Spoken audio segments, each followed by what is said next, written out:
Hello friend, मा की रसोईमध्ये आपले खूप खूप स्वागत आहे. तर काही धने आहेत बरं का, बाजारातून आणलेत, नीट स्वच्छ केले. ते गावरान धने आहेत म्हणून ह्याचा कलर असा दिसायला, आणि थोडे जुने आहेत, गेल्या वर्षीचे आहेत. मी 5 किलो मागून ठेवते ना एकदा, मला 2.5 किलो वर्षाला लागते धन्याची जिऱ्याचं पावडर.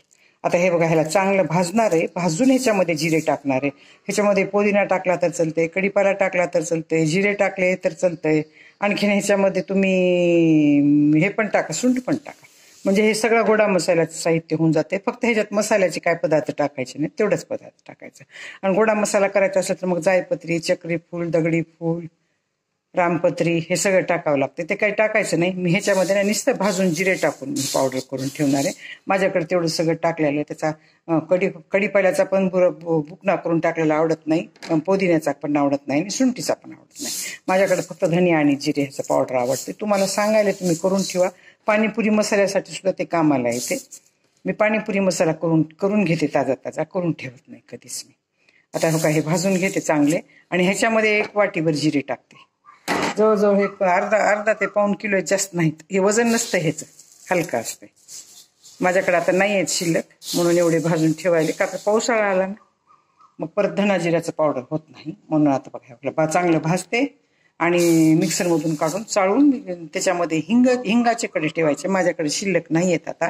हिंग पावडर चाली चुकून माझ्याकडून, म्हणून आता मी थोडी हिंग पावडरच तोंडाला टाकणार आहे आणि बरणीत काचेच्या भरून ठेवणार आहे. गार झाल्यानंतर चाळून चांगलं हे मिक्सरमधून काढायचं बरं का आपल्याला. आता हे कसं असते, धन्याचं भाजल्याला लक्षात येत नसते बरं का. हिरवे धने असले तर तेच भाजल्याला लक्षात येते. हे पिवळे धने आहेत, आमच्याकडे असेच धने भेटतील बरं का, गावरान आहेत हे प्युअर. आता ह्याला ना भाजल्याला लक्षात येत नाही, तर ह्याचा खमंग वास येते. आणि बारीक गॅस करून भाजा, खूप लवकर जळते. जळल्याला भाजीमध्ये येईल.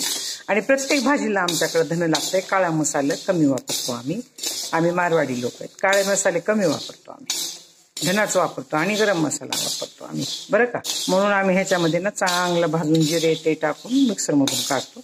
आपल्याला कढीपाला टाकता येते, पुदिना टाकता येते, चक्री फूल टाकता येते, त्याच्यामध्ये परत सुंठ टाकता येते. तसं पण धन्या जिरा पावडर चांगला लागते, पण माझ्याकडे आवडत नाही म्हणून मी फक्त धने आणि जिरे टाकून पावडर करणार आहे. आता बघा, हे भाजत आले, खमंग भाजायले. हे भाजले की आणखीन एवढे भाजायचे. ह्याच्यातले फक्त वाटेभर ठेवणार आहे. आमच्यात गोकुळ अष्टमीला सुटवडा टिपड असतो, त्यावेळेस कुणी आणून देणार नाही, त्यावेळेस धने नसते. आता ह्याला चांगलं भाजते, मिक्सरमधून काढते. आलंय भाजत आता हे लोका, छान भाजत आले. ह्याच्यामध्ये किती फरक दिसायला आहे बघा. हे कच्चे आहेत, हे भाजलेले.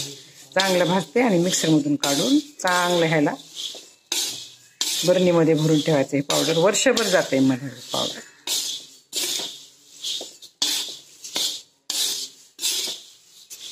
आता हे चांगले भाजते आणि मिक्सरमधून काढल्यानंतर बरणीमध्ये भरताना दाखवते. आता हे धने चांगले भाजलेत बघा असे. आता ह्या मिक्सरमध्ये ना मी पावडर करायची, आणि भाजून करा बरं का. भाजून केल्यावर खूप टेस्टी लागते आणि थायरॉइडसाठी खूप गुणकारी असते. म्हणून ही पावडर वापरत जा. प्रत्येक भाजीला पावडर वापरायची. ज्या भाजीमध्ये आपल्याला काळा मसाला नाही टाकायचा ना, त्याला ही धने जिऱ्याची पावडर वापरायची. आता बघा, ह्या प्रकारे पीठ तयार झाले, छान झाले तयार बरं का. धन्या जिऱ्याचं पीठ आहे हे. आता हे बंद जारमध्ये, बरणीमध्ये, काचेच्या, तुमच्याकडे काय प्लॅस्टिकचे असेल त्याच्यामध्ये पीठ भरून ठेवायचं.